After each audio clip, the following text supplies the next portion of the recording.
저희 아들이 그 지난 주간에 집에 와서 좀 지내다가 이제 오늘 이제 가게 되는데, 제가 지난 주일에도 좀 말씀을 드렸지만 아카펠라 그 클럽을 들었다고 제가 말씀드리지 않았어요? 그래서 제가 이제 나름 좀 기대를 좀 했습니다.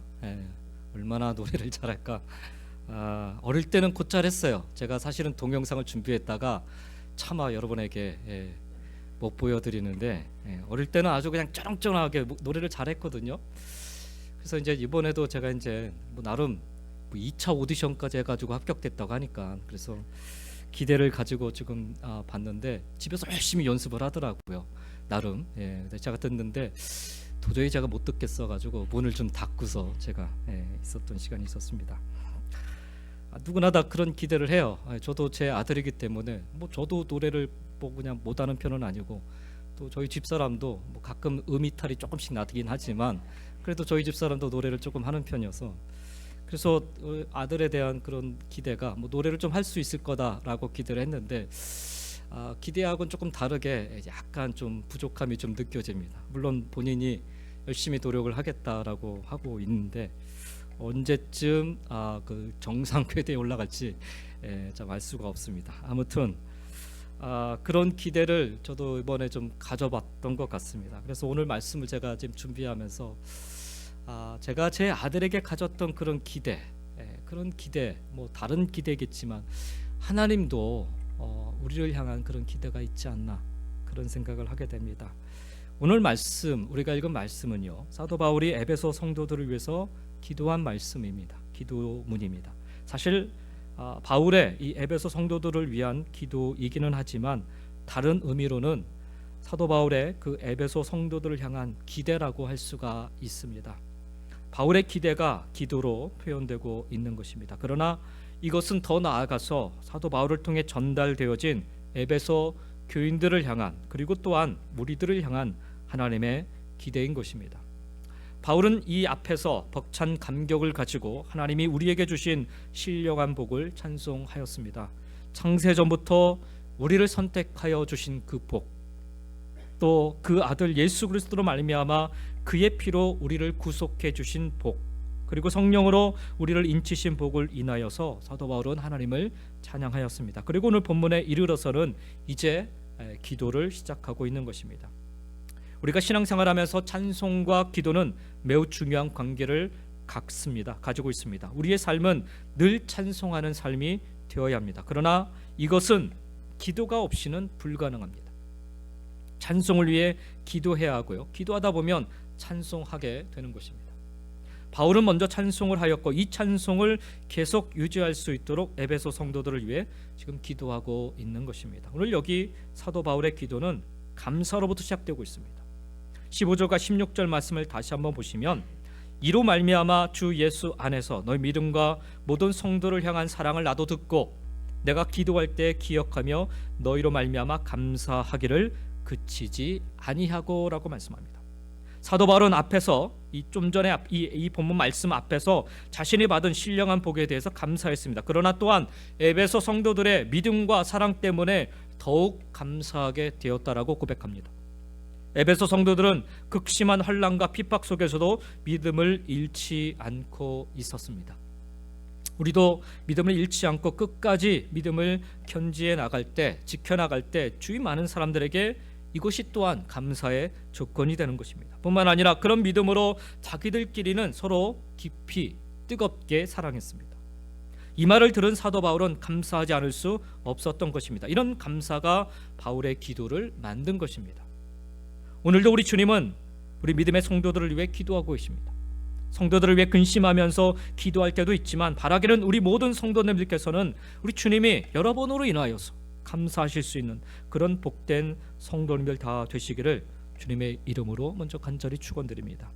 바울은 이렇게 감사하기를 마다하지 않으면서 에베소 성도들을 위해 기도하였습니다. 그러면 바울이 에베소 성도들을 위하여 기도한 내용이 무엇인가? 오늘 본문의 말씀 내용인데 한마디로 말하면 알게 해달라는 것입니다. 이게 사도 바울의 기도의 제목입니다. 그리고 바울이 에베소 성도들로 하여금 알게 해달라고 간구한 기도의 내용은 오늘 본문을 통해서 우리가 깨닫게 되는 것은 크게 두 가지입니다. 첫째는 하나님을 알게 해달라는 것입니다. 그리고 또 하나는 그 하나님으로부터 자신들이 받은 것이 무엇인가를 알게 해달라라는 기도입니다.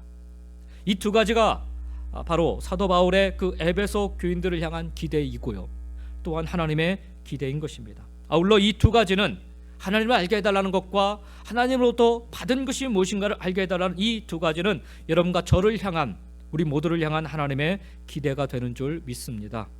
나를 향한 하나님의 기대가 무엇인지를 기억하시며 오늘 말씀을 통해 말씀하시는 성령님의 음성에 함께 귀 기울일 수 있기를 간절히 소망합니다. 첫 번째로 하나님의 기대, 하나님을 알라라는 것입니다. 여기 17절부터 우리가 읽은 17절부터 19절의 말씀, 17절 말씀을 다시 한번 보시면 우리 주 예수 그리스도의 하나님 영광의 아버지께서 지혜와 계시의 영을 너희에게 주사 하나님을 알게 하시고라고 말씀합니다. 바울은 먼저 에베소 교회 성도들이 하나님을 알게 해달라고 기도하고 있습니다. 바울의 에베소 교회를 향한 간절한 기도임과 동시에 하나님의 간절한 기대는 우리가 먼저 하나님을 알아야 한다라는 것입니다. 이 세상의 철학은 자신을 먼저 아는 것이라 이야기하지요.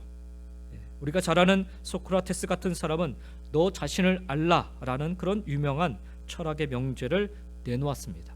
그래서 지금도 여전히 서로 다투어서 내가 누구인지를 밝히고자 많이 애를 씁니다. 나는 누구다, 나는 누구다. 자신을 아는 것이 중요합니다. 그러나 자신을 알기 전에 우리 믿음의 성도들은요, 하나님을 먼저 알아야 합니다. 하나님을 알 때 비로소 나 자신도 알게 되고 다른 것도 알게 되는 것입니다. 헬라어에는 이 안다라는 의미를 가진 단어를 정확하게 두 개로 구분해서 사용하고 있습니다. 하나는 그노시스라는 단어인데요, 이 그노시스라는 단어는 알기는 알되 지식적으로 알 때 주로 사용합니다. 여러분 학교에 가서 우리가 뭔가를 배우지 않습니까? 그때 알게 된 것, 그것이 바로 그노시스라는 단어입니다. 또 다른 단어는 이 그노시스라는 단어 앞에 전치사를 넣은 에피그노시스라는 단어입니다. 이 에피그노시스라는 단어는 관계적으로 할 때 주로 사용하게 됩니다. 우리가 미국에 살고 있으니까 미국의 대통령인 조 바이든을 안다라는 것, 우리가 그렇게 얘기할 수 있잖아요. 뭐 연일 뉴스에 나오니까 조 바이든을 안다라고 우리가 얘기할 수 있어요. 그러나 이 조 바이든을 안다라는 것과 여러분의 아버지, 어머니나 혹은 여러분의 자식을 안다라는 것, 큰 차이가 있지요. 그 차이가 뭐예요? 바로 관계라는 거예요. 관계를 통한 깊이 있는 알을 얘기하는 거죠. 오늘 본문에 사용되고 있는 여기 안다라는 말, 하나님을 알다라는 말도 지식적인 알을 말하는 것이 아니라 에피그노시스라는 인격적이고 체험적인 알을 가리키는 말입니다. 물론 우리는 하나님을 압니다. 하나님이 계시다는 것도 알고 하나님이 성부, 성자, 성령의 삼위일체 하나님이시라는 것도 압니다. 이것은 우리가 들어서 지식적으로 아는 것입니다. 그러나 사도 바울이 에베소 교인들에게 하나님을 알게 하시고라고 기도하는 그 의미는 겉으로만 아는 것이 아니라 속 깊숙이 경험과 체험적으로 아는 것을 이야기하는 것입니다. 예수님은 마태복음 7장에서 이 땅의 마지막 때 일어날 일에 대해서 말씀해 주셨는데요, 한 무리의 사람들이 나와서 주여, 우리가 주의 이름으로 선지자 노릇하며 주의 이름으로 귀신을 쫓아내며 주의 이름으로 많은 권능을 행하지 아니하였나이까라고 말했을 때 예수님은 내가 너희를 도무지 알지 못하노니 불법을 행하는 자들아 내게서 떠나가라 라고 말씀하셨습니다. 왜 예수님이 이런 말씀을 하신 것일까요? 오늘날 우리가 천국에 가서 예수님 앞에 서게 되었는데 예수님이 도무지 여러분을 알아보지도 않으실 뿐더러 여러분을 반갑게 맞아주시지도 않는다. 여러분 생각해 보십시오. 억울하고 섭섭한 마음에 이렇게 이야기할 수 있을 거예요. 예수님, 아니 제가 예수님 이름으로 성가대 열심으로 봉사하지 않았습니까? 예수님 이름으로 헌금도 열심으로 정성껏 힘을 다해 드리고 남성교회, 여성교회 일도 열심으로 봉사하며 섬기지 않았습니까? 하나님 말씀도 가르쳐 보았고요. 주의 이름으로 병자를 위해 기도하고 능력도 행하지 않았습니까? 저 같은 경우에는 목회하면서 안수도 했는데, 뭐 제가 병자를 낫게 한 건 아니지만 뭐 간혹 그렇게 얘기하는 분도 있어요. 병자를 낫게 하셨다. 그런데 예수님 저를 모르시나요? 그때 예수님이 이렇게 말씀하시는 거예요. 내가 너를 도무지 알지 못하니 내게서 떠나가라. 여러분 참으로 두렵고 떨리는 말씀이 아닐 수가 없습니다. 우리가 교회 나오면서 하나님도 알게 되었고 성경도 알게 되었습니다. 설교를 들어서 예수님이 누구신지 성령님이 누구신지도 압니다. 그러나 알기는 아는데 도무지 그 마음속에 하나님과의 관계가 형성되어 있지 않은 거예요. 도무지 하나님을 체험적으로 관계적으로 알지 못하는 겁니다. 그래서 하나님과 내 삶은 아무런 상관이 없는 것입니다. 단지 주일날 예배드리고 찬양하면서 하나님의 이름을 부를 뿐, 예배당을 나서는 순간부터 하나님은 나와는 아무런 상관이 없는 분이 되시는 것입니다. 직장과 가정에서 은밀하게 죄를 지을 때도 하나님은 아무것도 하지 못하시는 분이십니다. 이런 삶은 하나님을 모르기 때문에 비롯된 것입니다. 알기는 알되 모르는 거죠. 우리가 하나님을 알되 겉으로만 머물지 않고 좀 더 깊이 들어가 하나님과의 관계 속에서 하나님을 만나고 하나님의 음성을 듣고 하나님께 우리 자신을 말씀드릴 수 있는 그런 인격적인 관계와 교제가 있어야 한다는 거예요. 그래서 하나님이 체험적으로 깨달아지는 지식을 말하는 것입니다. 에베소 교회의 성도들은요, 사도 바울로부터 그리고 많은 그런 사역자들로부터 하나님에 대해서 배웠고 알게 되었어요. 그리고 그들이 믿음을 갖게 되었습니다. 물론 그들 가운데는 하나님과 깊은 관계 속에 살아가는 이들이 있었지만, 그러나 여전히 많은 사람들이 에베소 주위의 그 환경 때문에 하나님을 깊이 알기를 주저하고 하나님을 깊이 알기를 멀리했던 삶을 살았던 것입니다. 지식이 다다 생각했던 그 시대 사람들에게 있어서는 그냥 지식적으로만 아는 것으로 끝났던 거죠. 사도 바울은 그래서 에베소 성도들에게 하나님을 알기를, 진짜 알기를, 깊이 알기를, 관계 속에서 알기를 그렇게 원했던 것입니다. 이것이 있어야 사도 바울이 찬송했던 것처럼 찬송하는 삶, 하나님을 영광 드리는 삶을 계속해서 살 수 있기 때문에 그렇습니다.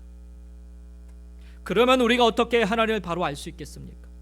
사도 바울은 오늘 말씀 속에서 지혜와 계시의 영을 에베소 교회 성도들에게 주시기를 기도하고 있어요. 오늘 본문 원문에 보면은 지혜와 계시의 영을 푸니마라고 적고 있습니다. 푸니마.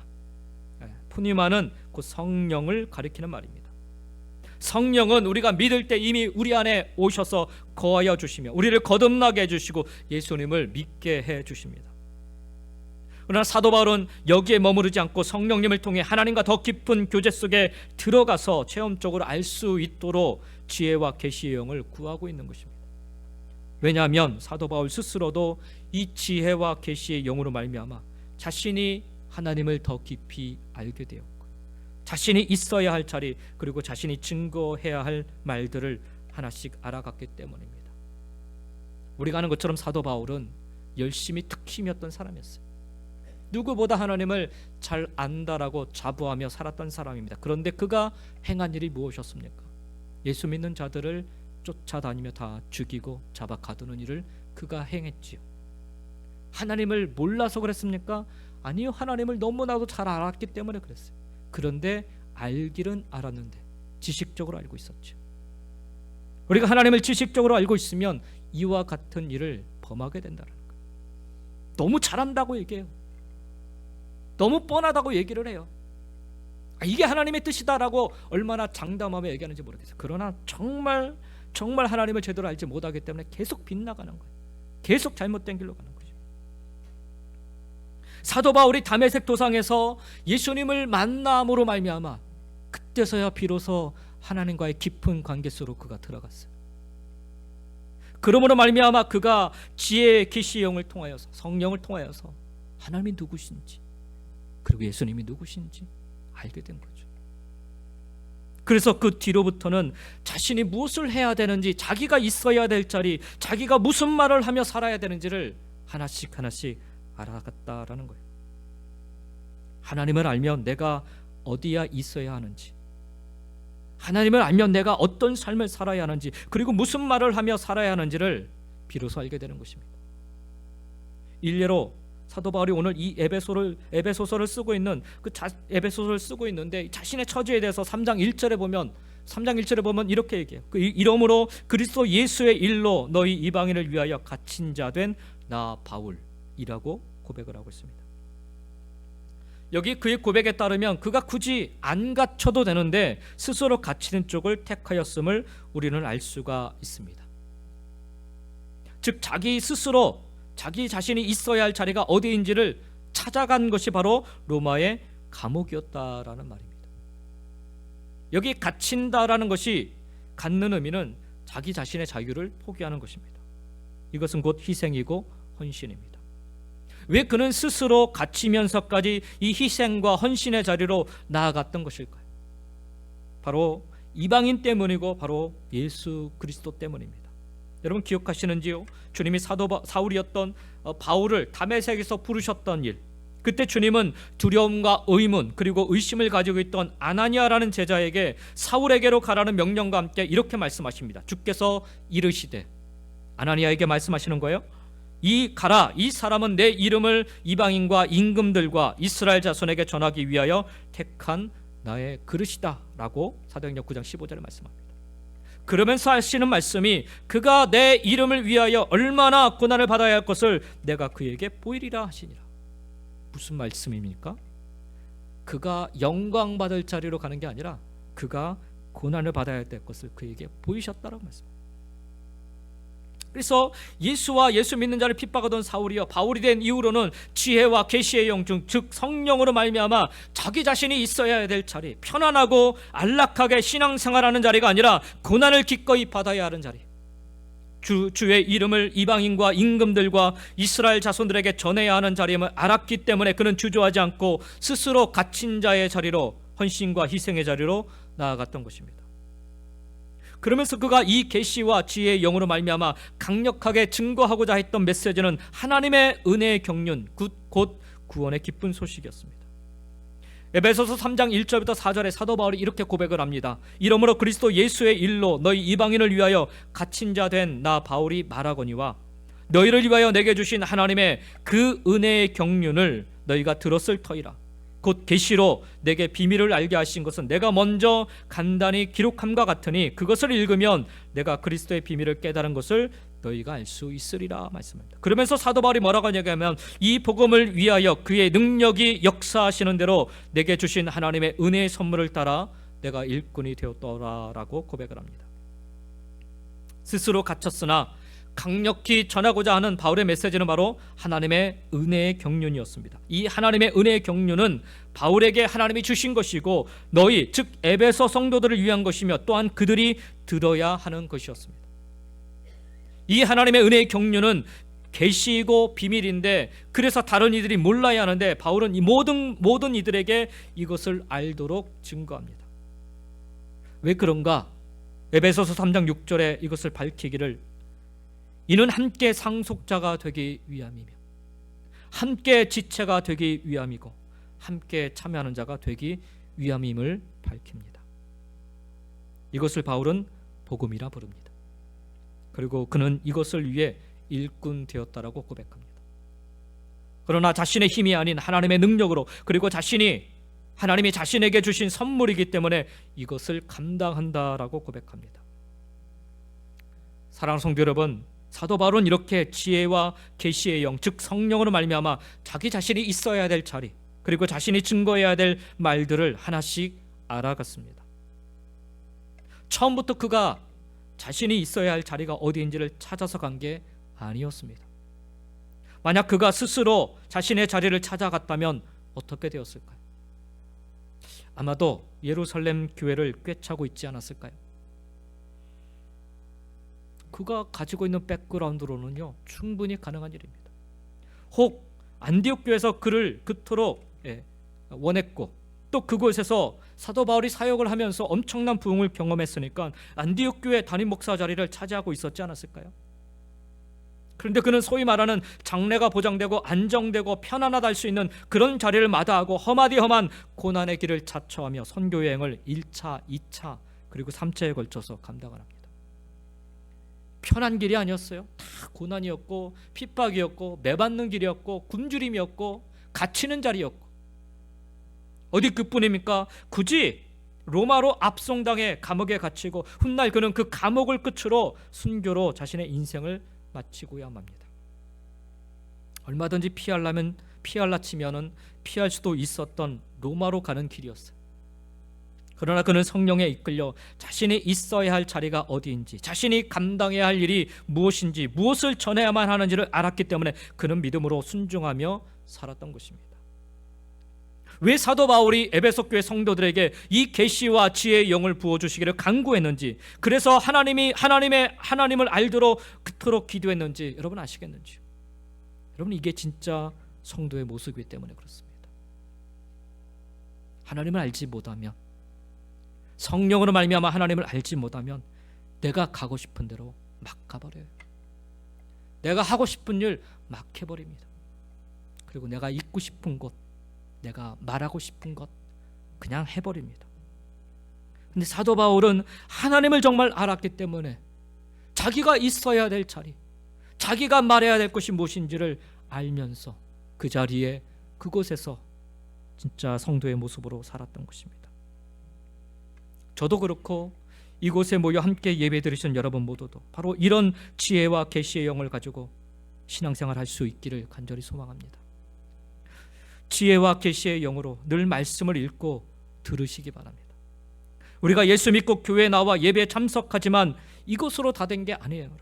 하나님을 더 깊이 알아 하나님과 깊이 교제하고 하나님과 동행하는 삶이 되기 위해서는 성령의 인도하심, 성령의 함께하심, 성령의 역사하심이 필요한 줄 믿습니다. 그래서 성령의 인도하심으로 말미암아 여러분이 있어야 할 신앙의 자리가 어디인지, 성령의 역사하심으로 말미암아 여러분의 입술을 통해 증거되어야 할 말들이 무엇인지를 하나씩 알아갈 수 있기를 주의 이름으로 간절히 축원드립니다. 두 번째로 하나님의 기대는 하나님으로부터 받은 것들을 알라라는 거예요. 사도 바울은 에베소스 교회 성도들이 하나님으로부터 받은 것이 무엇인지를 알게 해달라고 오늘 18절 19절에 기도하고 있습니다. 너희 마음의 눈을 밝히사 그의 부르심의 소망이 무엇이며 성도 안에서 그 기업의 영광의 풍성함이 무엇이며 그 힘의 위력으로 역사하심을 따라 믿는 우리에게 베푸신 능력의 지극히 크심이 어떠한 것을 너희로 알게 하시기를 구하노라 라고 말씀합니다. 여러분, 사도 바울이라고 낙심하지 않았을까요? 공허함과 절망이 자신을 엄습해오는 순간들이 사도 바울이라고 없었을까요? 이 글을 쓰고 있을 때는 아까도 말씀드렸지만 사도 바울이 로마의 감옥에 갇혀 있을 때입니다. 자신을 지지하고 믿던 이들이 하나둘씩 다 떠나가고 이제 몇 안 남았을 때입니다.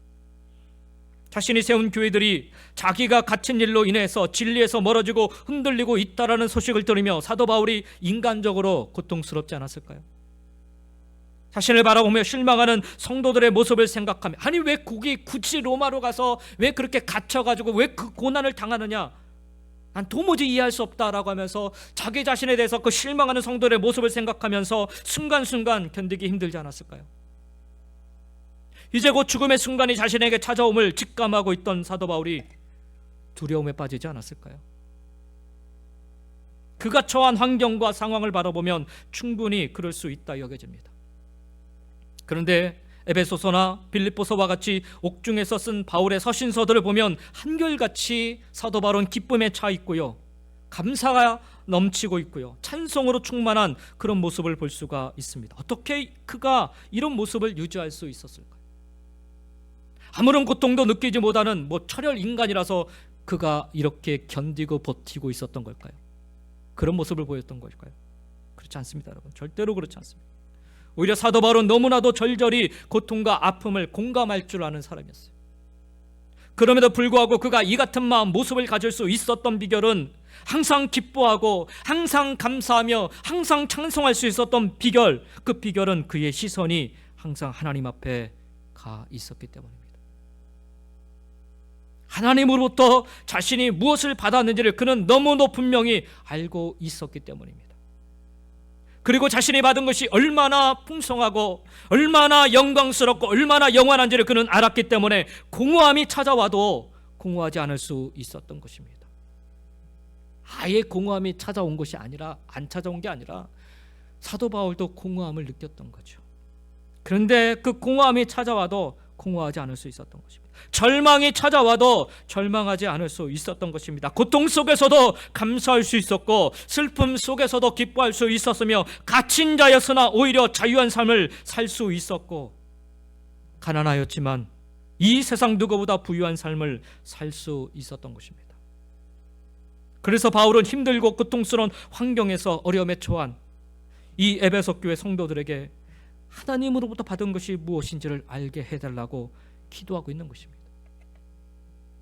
자기 스스로도 하나님으로부터 받은 것이 무엇인지를 알았기 때문에 그 공허함 속에, 그 절망 속에, 그 고통 속에 기뻐할 수 있었고 감사할 수 있었고 찬송할 수 있었기 때문이죠.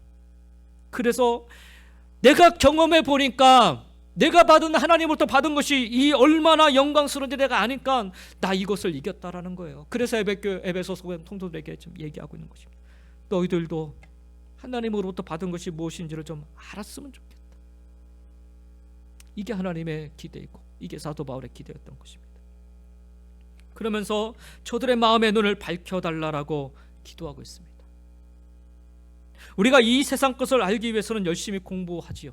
공부해야 합니다. 그러나 하나님이 주신 것을 알기 위해서는요, 마음의 눈이 밝아져야 합니다. 오래전에 미국에 윌리엄 헐스트라는 사람이 있었는데 이 사람은 언론인 출신이지만 사업을 크게 해서 고미술품, 이게 골동품들을 수집하는데 크게 미쳐 있었던 사람이었습니다. 한 번은 유럽의 왕가에서 사용되었다라는 신기한 도자기 하나를 이야기를 들었어요. 그래서 그것을 탐내가지고 유럽 여기저기 돌아다니면서 그 도자기를 찾았다고 합니다. 돈은 얼마든지 줘도 좋으니까 그 도자기만은 꼭 자기 것으로 삼고 싶었다고 합니다. 이 골동품 수집하는 사람들의 집착이 그런 것 같습니다. 알아보니까 그 도자기는 벌써 오래전에 미국의 어떤 언론인 출신의 사업가가 사갔다라는 거예요. 그래서 미국에 돌아와서 또 열심히 찾아봤어요. 내가 돈을 따블로 줘서라도 내가 그 골동품을 사겠다. 그 도자기를 찾다 찾아보니까 결국 자기 집 창고에 있는 것을 알게 되었대요. 자기는 그렇게 귀한 것을 가지고 있으면서도 그 도자기를 보는 눈이 없었던 거죠. 그래서 귀한 줄도 모르고 그냥 창고에 처박아 두었는데 나중에 남의 이야기를 듣고 찾다 보니까 자기 집에 있다라는 사실을 알게 된 것입니다. 오늘 우리들에게도 하나님이 주신 귀한 것들이 얼마나 많은지 모릅니다. 하나님이 주신 것은 다 귀한 것입니다. 그 귀한 것이 우리에게 있는데 이것을 볼 줄 아는 눈이 없다라는 거예요. 이게 안타까운 거죠. 왜 그렇습니까? 우리의 마음의 눈이 다 가리워져 있기 때문이죠. 세상 욕심으로, 세상 자랑으로, 세상 것들로 우리의 마음의 눈이 다 가리워져 있기 때문에 볼 줄을 모르는 거예요. 이 세상의 다른 것들을 보는 눈은 밝아가지고 어디 가서 땅을 사면 값이 오른다는 거 알고, 어디 가서 물건을 사면 아주 싸게 산다는 거 알고, 어디 가면 재미있는 것, 가끔 제 아내가 탁한 이 링크를 보내와요. 빅세일이라고 해서 이렇게. 우리 이런 것 아주 기가 밝잖아요. 어디서 그냥 50% 세일한다면은 막 정신없이 찾아가서 그거 사고. 그런데 여러분, 어디 가면 재미있는 거, 어디 가면 즐거운 것이 있다는 거 만물박사처럼 훤히 아는데 이상하게도 마음의 눈은 가리워져서 내게 있는 하나님의 주신 것을 보지 못한다는 거예요.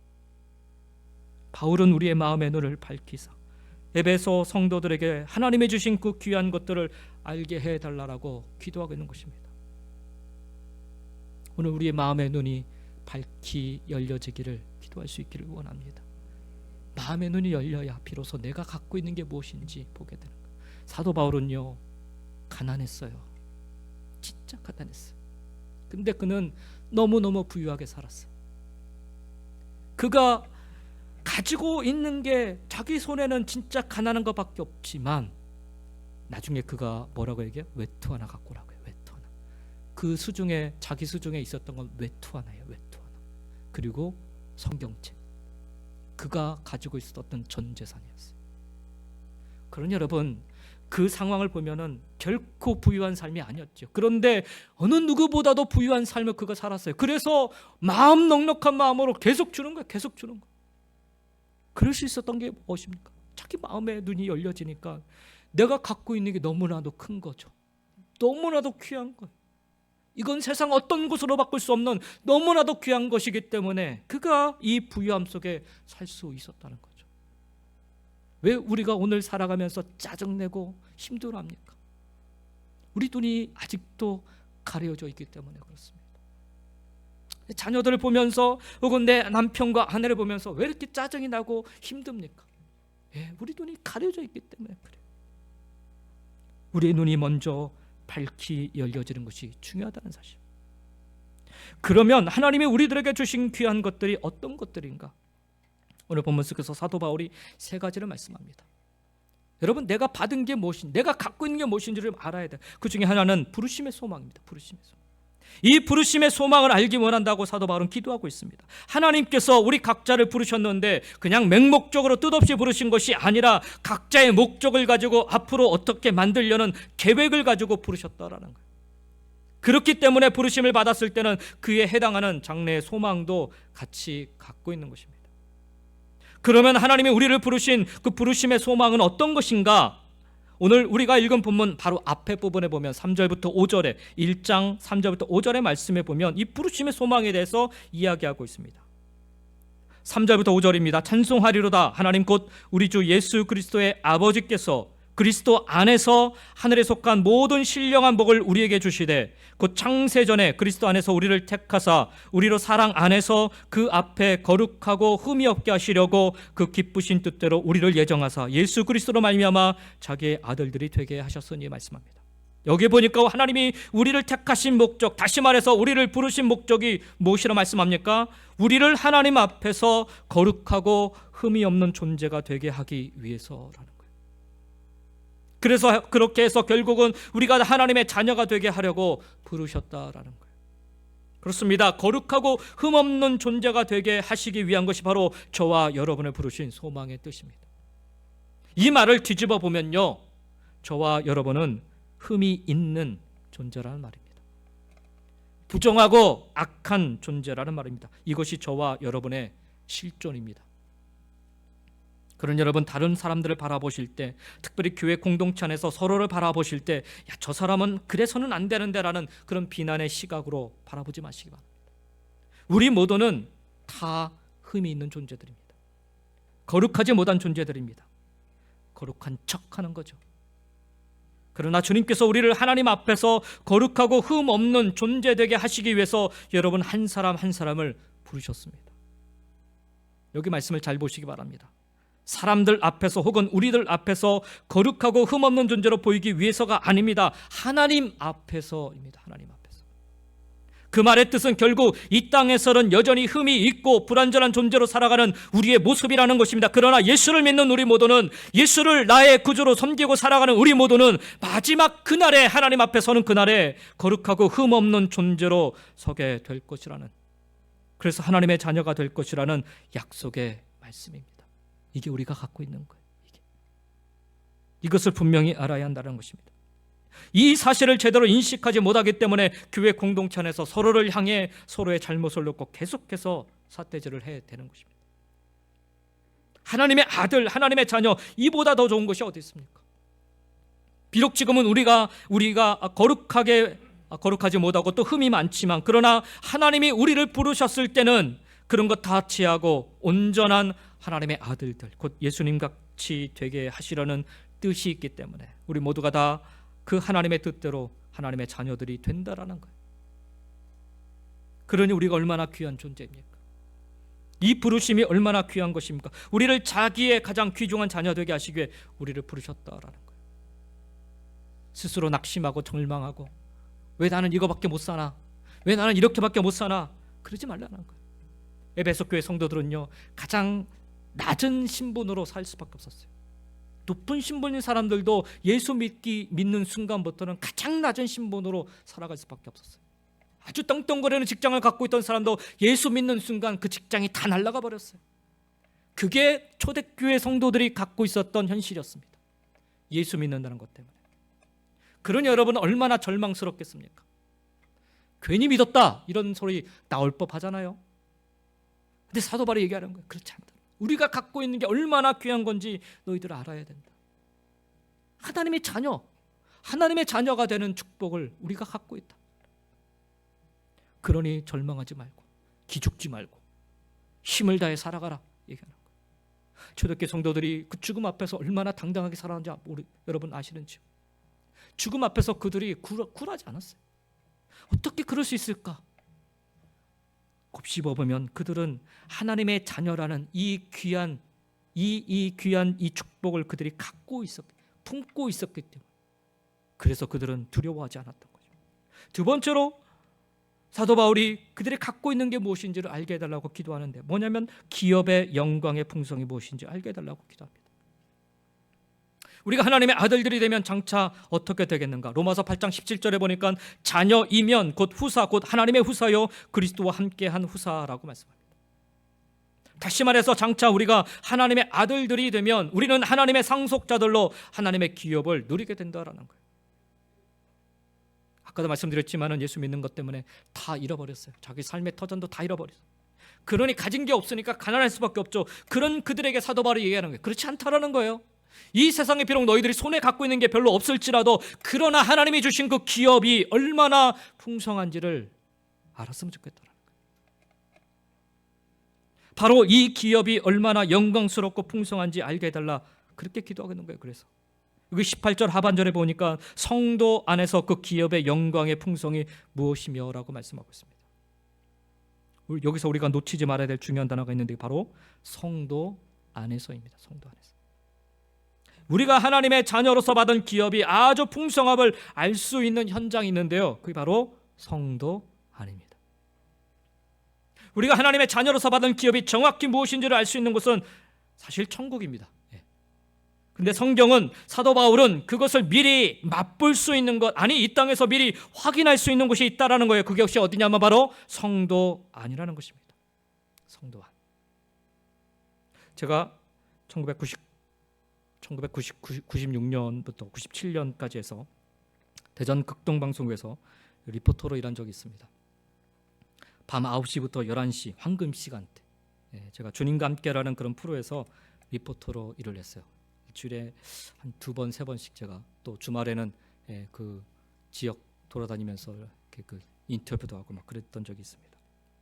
그때 수고비로 한 달에 한 번씩 제 통장에 돈을 넣어 주었습니다. 큰 돈은 아니었어요. 대학생이었던 제게 밥값 정도 되는 돈이었던 것으로 기억합니다. 그때 당시에는 제가 그 어디 가서 일해본 적이 없기 때문에 월급 받고 일해본 적이 없었던 터라 그래서 그때 자동이체 그 통장을 만들었는데요. 이 자동이체 통장 만든 이로 제가 잊지 않고 했던 일 그게 뭐냐면 학교 도서관 앞에 비치되어 있던 ATM기 기계 가서 수시로 이 통장을 찍어 얼마 남았는지 수시로. 제가 오늘 말씀을 묵상하다가 문득 그때 일이 생각났어요. 세상에 아주 작은 돈도 내 통장에 들어왔나 안 들어왔나 그토록 간절히 기대하며 확인해 보던 그런 우리의 모습인데 그런데 우리는 하나님이 주신 이 영광스러운 기업을 확인해 보는 일에 어찌 이리도 무관심한지요. 내가 지금 받은 하나님의 아들로서 누리게 되는 이 기업, 이 놀라운 축복을 확인해 볼 수 있는 곳이 바로 성도 안, 바로 여기 믿음의 공동체 안이라는 거예요. 자꾸 세상에서 찾으려고 하니까 이게 보이지가 않는 거예요. 성도 안입니다. 여기서 우리는 내가 하나님의 자녀임을, 내가 하나님의 자녀로서 누리는 기업이 무엇인지를 확인하고 알 수 있다라는 거예요. 즉 다시 말하면 여기 믿음의 공동체 안에서 확인할 수 없다면 그것은 뭔가 잘못된 신앙이라는 거예요. 우리는 장차 하나님의 아들들이 되어 영광스러운 기업을 풍성히 누릴 자들입니다. 그것이 얼마나 영광스러운지 로마서 8장 18절에 보니까 사도 바울이 뭐라고 얘기하냐면 생각건대 현재의 고난은 장차 우리에게 나타날 영광과 좋게 비교할 수 없다라고 고백을 해요. 비록 지금은 우리가 이 땅에서 멸시를 받고 고난을 받으며 초라하고 볼품이 없지만 우리는 장차 영광스러운 기업을 이어갈 사람들입니다. 그러나 그것을 미리 확인할 수 있는 것이, 그 영광스러움을 확인할 수 있는 것이 바로 여기 우리가 함께 모여 신앙의 공동체를 이룬 바로 이곳이라는 거예요. 사도 바울은 바로 이것을 알 수 있는 눈을 가지게 해달라고 지금 기도하고 있는 거예요. 에베소 교회 성도들에게 너희들이 지금 처해 있는 이 상황에서 서로를 불신하고 미워하고 불평하고 갈라지려는 그런 상황과 모습 속에서 정말 잊지 말아야 될 사실은, 정말 알아야 될 사실은 바로 이 안에서 너희들이 받은 기업이 무엇인지를 알아야 된다. 이걸 전달하고 싶었던 거예요. 하나님을 예배하면서 우리가 받은 기업이 얼마나 크고 놀라운지를 깨닫게 되는 거예요. 우리가 비록 적은 무리지만 이곳에서 하나님의 사랑을 나누면서 우리가 가진 것이 얼마나 많은가를 우리가 서로 고백하게 되는 거예요. 그 초대교회 공동체가요, 그렇게 폭발적으로 역사할 수 있었던 이유가 바로 거기에 있습니다. 그들이 뭘 가진 게 있어요? 근데 여러분, 초대교회 공동체가 로마를 점령해버리지 않습니까? 어떻게 이런 일이 가능합니까? 그들 안에서 하나님이 주신 이 기업을 날마다 확인하고 고백하면서 살았기 때문에, 그 힘이 있었기 때문에 결국에는 로마 제국을 무너뜨린 거예요. 우리가 갖고 있는 게 이마만큼 크고 위대하다는 사실 잊지 않았으면 좋겠습니다. 그리고 여러분, 세상에서 여러분 확인하지 마시고 은행 가서 아무리 찍어봤자 안 나타나요, 여러분. 왜? 이미 하늘나라에 차곡차곡 쌓이고 있기 때문에. 그거 확인하려면 우리 성도 안에서, 믿음의 공동체 안에서 확인하셔야죠. 여러분 부자입니다. 영적으로 어마어마한 부자인 것을 여러분 기억하시면서 이 기업이 내게 있음을 믿고 고백하며 힘있게 살아가시기 바랍니다. 세 번째로 바울은요, 우리에게 베푸신 그 능력의 지극히 크심을 알게 해달라고 기도합니다. 19절에 그러죠. 그의 힘의 위력으로 역사하심을 따라 믿는 우리에게 베푸신 능력의 지극히 크심이 어떠한 것을 너희로 알게 하시기를 구하노라 라고 기도합니다. 이 사도 바울이 하나님의 능력을 알게 해달라고 기도하고 있는데요, 우리말 성경에는 이 능력을 뜻하는 단어를 여기 19절 안에서만 네 가지로 표현하고 있습니다. 힘, 강력, 역사, 능력입니다. 모두가 다 능력에 대한 것이지만 각각의 단어가 갖는 의미가 조금씩 다릅니다. 예를 들어 좀 설명해 보면, 여러분 불도저 아시죠? 중장비 그 불도저 막 밀어붙이는 거. 이 소형 자동차를 보다가 불도저를 보면 어떤 생각이 드신지요? 아주 그냥 어마어마하다, 강력한 힘이 느껴지지 않습니까? 그냥 비교해서 볼 때, 그럴 때 사용하는 단어가 바로 이 힘이라는 단어입니다. 이스퀴오스라는 단어, 힘. 근데 여러분, 그 불도저가 그냥 서 있기만 한 게 아니라 막 움직일 때와 가만히 서 있을 때 느낌이 좀 다릅니다.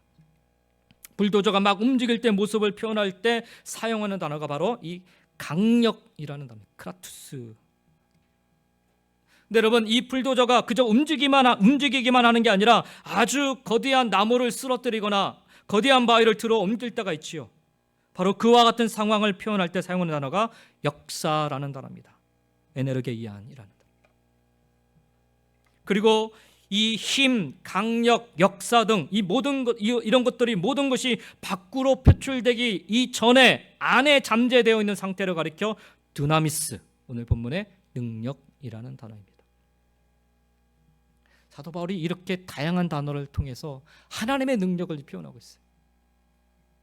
자, 너희들이 일을 할 때 너희들이 그냥 이렇게 서 있는 것 같지만 그것이 힘이다라는 거, 하나님의 그 힘이라는 거예요. 그리고 너희들이 움직여갈 때 바로 강력이 된다라는 거예요. 크라투스. 그리고 너희들이 일을 할 때 바로 역사가 일어난다는 거예요. 그리고 이 하나님의 능력이 이미 너희 안에 잠재되어 있다라는 거예요. 두려워하지 말라는 거예요. 사도 바울은 이 두나미스라는 능력이 무엇을 하는지, 그 능력이 어떤 것인지를 그 다음 19절 지나서 20절부터 23절에 잘 설명해 주고 있습니다. 그 능력은 우리 안에 이렇게 잠재되어 있는 이 놀라운 능력은, 두나미스라는 이 능력은 그리스도 안에서 역사하는데 죽은 자들 가운데서 다시 살리시는 능력이라는 거예요. 보통 능력이 아니라는 거죠. 죽은 자가 다시 살아나는 부활의 능력, 얼마나 큰 능력입니까? 그래서 하나님은 죽은 자를 다시 살리시는 분입니다. 그래서 예수님을 다시 살리신 것입니다. 그리고 그 능력으로 죽음 가운데 살고 있는 우리 모두를 그리스도 안에서 다시 살려주셨습니다. 너희들이 그거 알라는 거예요. 이미 너희들이 예수 그리스도를 믿음으로 말미암아 그 능력이 너희들 안에 있다라는 거예요. 초라하게 살지 말라는 겁니다. 예수를 나의 구주로 고백하고 믿음 안에 사는 여러분과 저는 그러므로 죽은 자가 아니라 산 자인 것입니다. 그러므로 여전히 죽은 자의 모습으로 살지 마시고 산 자의 모습으로, 생명 있는 자의 모습으로 당당하게 살아가셔야 됩니다. 사도 바울은 에베소 교회 성도들에게 그렇게 얘기하는 거예요. 내가 지금 감옥에 갇혔다 해서 내가 이제 곧 죽게 될 거라 해서 너희들 그렇게 낙심하거나 코가 석자나 빠져서 그렇게 지내지 말라는 것입니다. 이미 너희 안에는 하나님의 그 죽은 자를 살리시는 그 부활의 능력이 있기 때문에, 나도 그 능력을 내가 믿고 있기 때문에 나는 두려워하지 않는다라고 얘기하는 거예요. 실제로 사도 바울은 죽음의 현장으로 나아갈 때 두려워하지 않았습니다. 얼마나 당당하게 걸어갔는지. 이 능력은 그리스도를 높이셔서 그를 모든 정사와 권세와 능력과 주관하는 자와 이 세상뿐 아니라 오는 세상에 일컫는 모든 이름 위에 뛰어나게 하신 능력이라는 거예요. 모든 만물을 그 발 아래 복종하게 하시고 그를 만물 위에 교회의 머리로 주신 능력이라는 것입니다. 예수님을 십자가에 달려 죽게 하셨을 때 사람들은 다 조롱하지 않았습니까? 다 발바닥에 다 그냥 밟아버린 그런 상황이었어. 그런데 그 하나님의 능력으로 말미암아 죽은 자 가운데서 다시 살리셔서 모든 사람들에게 주가 되게 하는 능력을 보이셨죠. 이 얼마나 큰 능력입니까? 이 세상 많은 사람들이 능력과 권세를 뽐내지만 하나님의 능력과는 비교가 안 되는 거죠. 죽은 자를 살리는 능력, 낮아진 예수님을 보좌 위에까지 높이시는 능력, 그리고 세상 만물을 그 발 아래 엎드리도록 권세를 주시는 능력이 지금 너희와 함께 하겠다는, 그리고 지금 저와 여러분과 함께 하셔서 지키시고 인도하신다는 것. 이게 우리가 가지고 있는 하나님의 능력인 것입니다. 아무 일도 안 일어난 것 같죠? 아무 능력도 안 나타난 것 같은데, 그런데 능력이라는 것, 드나미스는 이미 우리 안에 잠재되어 있다는 것. 왜 사도 바울이 지금 이 순간에 이 능력에 대해서 이야기하고 있으며 이것을 왜 기도하고 있습니까? 그것은 사도 바울 스스로가 우리의 연약함을 너무나도 잘 알고 있기 때문입니다. 사도 바울이 예수 믿고 나서 예수를 증거하는 자로 살아간 이후에 그가 했던 고백을 보면요, 로마서 7장 22절부터 24절에 보니까 내가 속사람으로는 하나님의 법을 즐거워하되 내 지체 속에서 다른 한 법이 내 마음에 법과 싸워 내 지체 속에 있는 죄의 법으로 나를 사로잡는 것을 보는도다. 오라 나는 공고한 사람이로다. 이 사망의 몸에서 누가 나를 건져내랴. 그래서 이런 연약함을 아는 그가 로마서 8장 1절과 2절에서 이렇게 고백하고 있는 것입니다. 그러므로 이제 그리스도 예수 안에 있는 자에게는 결코 정죄함이 없나니 이는 그리스도 예수 안에는 생명의 성령의 법이, 그 능력이 죄와 사망의 법에서 너를 해방하였습니다. 말씀합니다. 우리의 힘과 능력이 아니라 바로 예수 그리스도 안에 있는 생명의 능력, 이 능력이 바로 교회의 머리가 되시며 교회를 이끌고 계신 주님의 능력이기에 교회는 온갖 어려움 속에서도 그 어려움에 무너지지 않고 새롭게 다시 일어나야 하는 것입니다. 이 능력이 함께하는 한 말입니다. 에베소 교회를 향한 사도 바울의 기대이자 오늘 우리 교회를 향한, 그리고 여러분과 저를 향한 하나님의 간절한 기대인 줄 믿습니다. 여러분, 우리가 얼마나 큰 능력을 받은 자인지 아시겠는지요? 따라서 저와 여러분을 부르신 그 부르심의 소망이 무엇인지 분명히 알아가시는 여러분 모두가 다 되시기를 바랍니다. 우리 모두는 하나님 앞에서 거룩하고 흠없는 자로 서게 될 하나님의 자녀입니다. 그리고 이 영광스러운 지위를 믿음의 공동체 안에서 끊임없이 확인하며 그날의 이 풍성함을 누릴 수 있는 여러분 모두가 되시기를 간절히 축원드립니다. 때로 우리 스스로 연약함 때문에 좌절하고 낙심된다 할지라도 우리의 힘이 아니라 이 일을 이루어 가시는 이는 우리 주님이시기에, 우리 하나님이시기에 우리에게 베푸시는 그분의 능력의 지극히 크심을 날마다 조금씩 알아가는, 그리하여 오늘의 우리의 삶 속에 역사하시는 하나님을 날마다 찬양하고 증거하는 여러분 모두가 되시기를 주님의 이름으로 간절히 축원합니다.